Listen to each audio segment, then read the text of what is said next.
दोस्तों, संगीत क्या है? संगीत एक बहती नदी है। संगीत एक हिमेलो है। क्या बोला मैंने? ये दिवेला कौन है? पिछले 23 साल से नहीं हूँ। दिवेला कौन है? सर, हम गलत बोलने से पहले ही आप स्टेज पर कैसे आए? आपको कैसे पता चला? क्योंकि स्क्रिप्ट मैंने लिखी है। तो मुझे पता था एक सर्टन लिमिट के बाद आप लोग स्टैग्नेंट हो जाओगे, और इसलिए मैं यहाँ आया हूँ आपको छुट्टी कराने। इससे पहले आप सुर और तालों की और छेड़खानी करें, आप लोग जा सकते हो। सर, हमें तो पहले से ही पता था कि आप आओगे और हमें जाना पड़ेगा। कैसे? सर, हमारे पास भी स्क्रिप्ट 8 दिन पहले से आई है और हमें पता है इसके बाद कंपेयरिंग कौन करने वाला है। चलो बरं गुलाम आणि पालकांनो, आयुष्यात आपल्या अनेक वेळा अनेक अडचणी येतात. या अडचणींना तोंड देत आपण पुढे जात असतो. पण हे तोंड देताना आपण ज्या संकटांना सामोरे जातो, ज्या संकटांमधून आपण काही गमावतो, काही कमावतो, ज्यावेळेला त्या संकटांवर मात केली जाते त्यावेळेला आपण कमावलेलं असतं. पण ज्यावेळेला संकटांसमोर आपण गुडघे टेकतो त्यावेळेला आपल्याकडून काहीतरी गमावलं गेलेलं असतं. नीट लक्षात घ्या, हा संपूर्ण मुलं आणि पालक वर्गाला एक धडा आहे असं समजून या नाटकाकडे, प्रत्येक डायलॉगकडे नीट बघा. हा तुमच्या माझ्या आपल्या सगळ्यांच्या आयुष्याशी निगडीत असा हा धडा आज आपण इथून घेऊन जायचं आहे. तर आपल्या आयुष्यात आपण काहीतरी अचीव केलं असं होईल, हे लक्षात ठेवा. आपल्या समोर सादर होत आहे एक मराठी एकांकिका, सारं काही जगण्यासाठी.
अभ्यास ओके बापू ओके. बरं मुलांनो, 10वीची परीक्षा आता सुरू झाली, त्यामुळे आपली शाळा अर्धा दिवस असणार आहे. त्या दिवसांमध्ये आपण आपली तोंडी परीक्षा उरकून घ्यायची. तर एकेकाने यायचं पुढे. हा बरं प्रशांत ये. बाळा मला घर कविता म्हणून दाखव.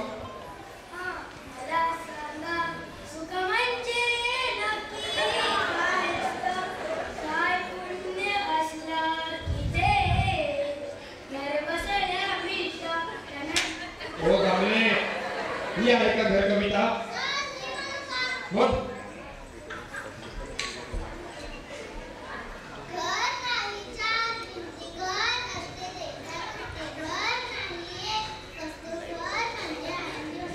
त्याच्या आधी म्युझिकचा पिरियड होता का? एवढी हलते पाठात तर छान झाले तुझं. शाबास मेरा कच्चा बदाम. याला हातात पाठवलं. आता एक सोपा प्रश्न विचारतो तुला. घर कवितेचे कवी कोण?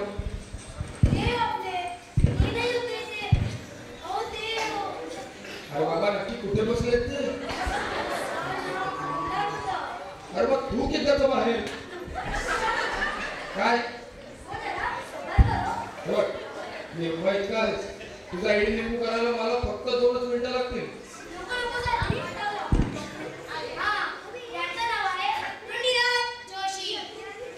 वाचलायस बस. बरं सचिन ये बाळा. वैष्णवीला कठीण केलेला पेपर नव्हता. बरोबर बस सांग ये बाळा. मला एका वाक्प्रचाराचा उपयोग करून दाखवशील वाक्यात? कुतूहल वाटणे.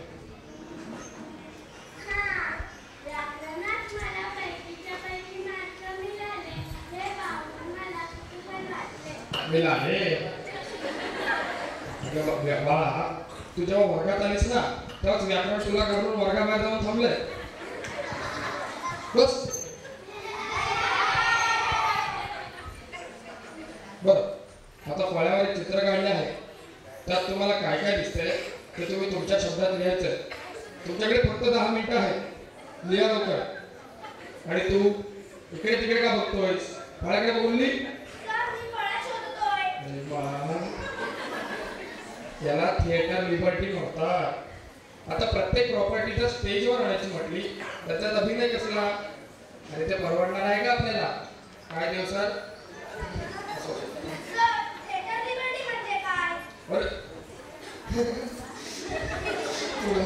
स्किटचा भाग करून घेतला ना यापेक्षा मोठं होतं चुकलं ते तुला थिएटर लिबर्टीचं. बस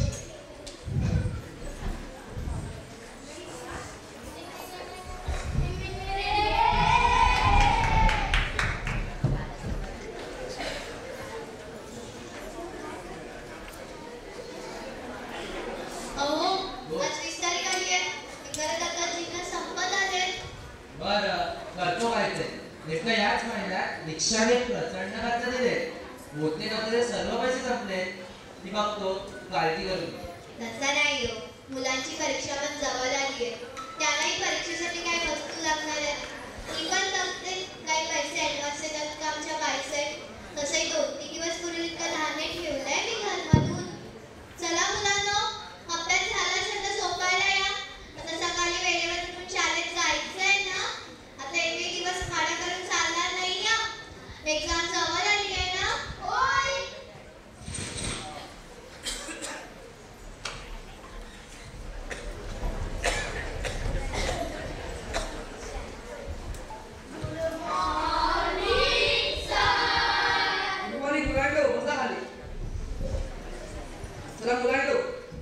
आज गणिताची दोन्ही परीक्षा आहे. सर्वांनी तयारी केली आहे ना? जर हाच कॉन्फिडन्स परीक्षेपर्यंत टिकून राहिला म्हणजे मिळवलंच. तर समीर तू बरा इकडे 13 चा टेबल म्हणून आहोत. 13 वाला 13 तुझा 26 13 3 30 9 13 4 52 अरे उरलेला टेबल तुझा घशातून बाहेर काढायला नंबर नाही रे बोलत आहे. ते तुझं तुलाच बाहेर काढावं लागेल. म्हण आणि एकदा तर पूर्ण घर काय ते म्हणजे मराठा मोकळा.